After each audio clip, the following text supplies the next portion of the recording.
Operation सिंदूर की सफलता पर रामपुर में 1100 फीट लंबा तिरंगा झंडा यात्रा निकाली। इस कार्यक्रम में भाग लेने रामपुर पहुंचे पूर्व केंद्रीय मंत्री मुख्तार अब्बास नकवी और उत्तर प्रदेश सरकार में मंत्री JPS राठौर।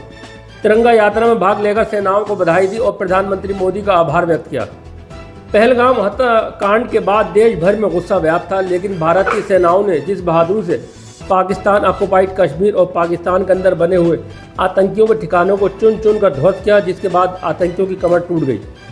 देश की सेना को सलाम करने के लिए रामपुर में तिरंगा यात्रा का आयोजन किया गया, जिसमें पूर्व केंद्रीय मंत्री मुख्तार अब्बास नकवी और उत्तर प्रदेश सरकार में सहकारिता मंत्री JPS राठौर और शहरी विधायक आकाश सक्सेना और विधायक राज बाला, सभी लोग इस तिरंगा यात्रा में शामिल हुए। इसके अलावा भारतीय जनता पार्टी के तमाम दिग्गज नेता, कार्यकर्ता, पदाधिकारी इस तिरंगा यात्रा में शामिल हुए। राज्य मंत्री JPS राठौर ने कांग्रेस पर कटाक्ष किया। कहा, मनमोहन सिंह की सरकार में मुंबई में हमला होता था, अफजल कसाब आता था, तड़ तड़ करके गोलियां चलाता था, लेकिन हम कुछ नहीं कर पाते थे। ताज होटल में आग लगती थी, हम कुछ नहीं कर पाते थे। हमारे जाबाज सैनिक, हमारे पुलिस बल उन आतंकियों को पकड़ते थे तो उन आतंकियों को जेल में बंद करके बिरयानी खिलाने का काम उस समय की कांग्रेस सरकार करती थी।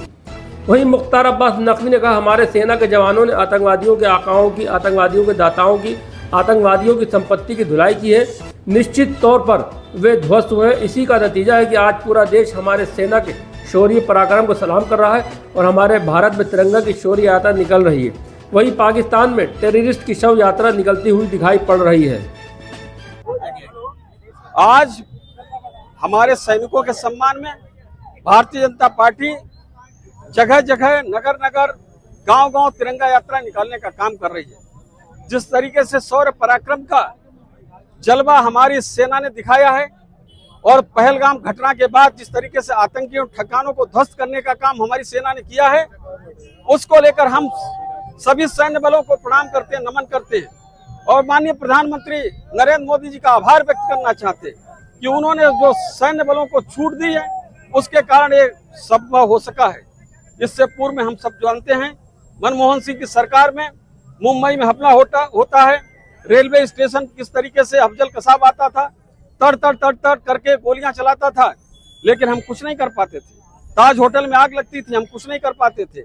हमारे जांबाज सैनिक, हमारे पुलिस बल उनको आतंकियों को पकड़ते थे तो इन आतंकियों को जेल में बंद करके बिरयानी खिलाने का काम उस समय की कांग्रेस की सरकार करती थी। 2014 के बाद प्रधानमंत्री नरेंद्र मोदी जी ने ऐसे सभी आतंकियों को एक एक करके सूली पर लटकाने का काम किया है। अब जब भी कोई घटना होती है, विपक्ष के लोग सबूत मांगते हैं। उरी की घटना के बाद जब सर्जिकल स्ट्राइक हुई तब सबूत मांगे गए, पहलगाम की पुलवामा की घटना के बाद एयर स्ट्राइक हुई तब सबूत मांगे गए। इस बार तैयार थी सेना, उन्होंने इधर ध्वस्त करते थे ठिकाने, उधर सबूत दे देते थे और आज विपक्ष के पास कुछ बचा नहीं है। देखिए, हमारे सेना के धुरंधरों ने आतंकी टेरिटरी और टकसाल को, आतंकी संपदा और संपत्ति को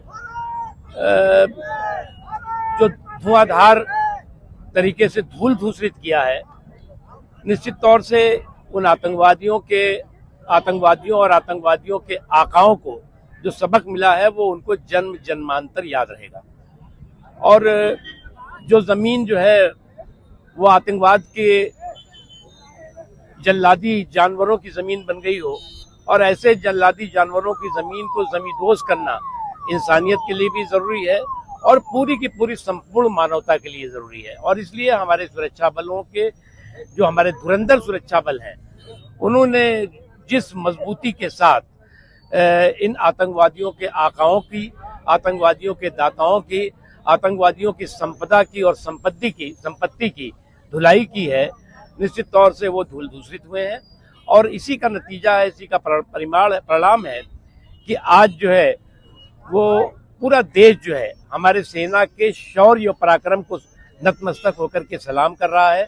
और हमारे भारत में जो है वो तिरंगा की शौर्य यात्रा निकल रही है, वहीं पाकिस्तान में जो है वो टेररिस्ट की शव यात्रा निकलती हुई दिखाई पड़ रही है। ऑपरेशन सिंदूर की सफलता और जिस तरीके से हमारे भारतीय सैनिकों ने पराक्रम दिखाकर पाकिस्तान को धूल चटाई, ऐसे ही जो हमारे वीर, हमारे जो सैनिक हैं, आज उन्हीं के सम्मान में इस तिरंगा यात्रा का आयोजन किया गया। और आप खासकर रामपुर में ये देख रहे होंगे कि जिस तरीके से हिंदू और मुसलमानों ने एक प्लेटफॉर्म पर आकर देश के प्रति देशभक्ति और एकता का जो परिचय दिया है, वो अपने आप में एक अलग एक चीज़ दर्शाता है।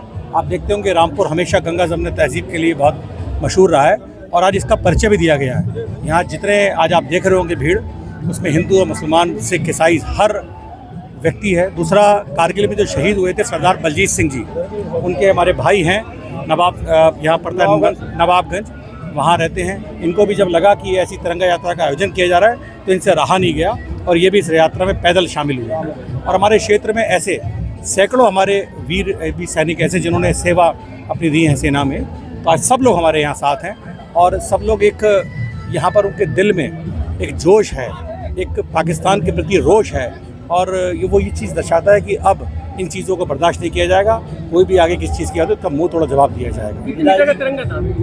कितनी मीटर लंबा तिरंगा? आज यहाँ लगभग 500 मीटर का जो तिरंगा लेकर हमारे लगभग 5,000 से ज़्यादा कार्यकर्ता सड़कों पर निकलकर सबने आज एकता का परिचय दिया।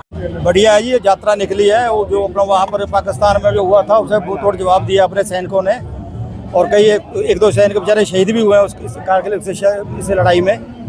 और सब जितने इसमें मुसलमान भाई, हिंदू भाई, सिख, ईसाई सब आज इकट्ठे हुए हैं यात्रा में। हमें भी पता लगा रात तो हम भी यहाँ से 30-40 किलोमीटर से आ गए भी यात्रा में शामिल हों और पैदल चल के बधाई जी के साथ हमने भी गांधी समाधि पे आके मत्था टेका। धन्यवाद।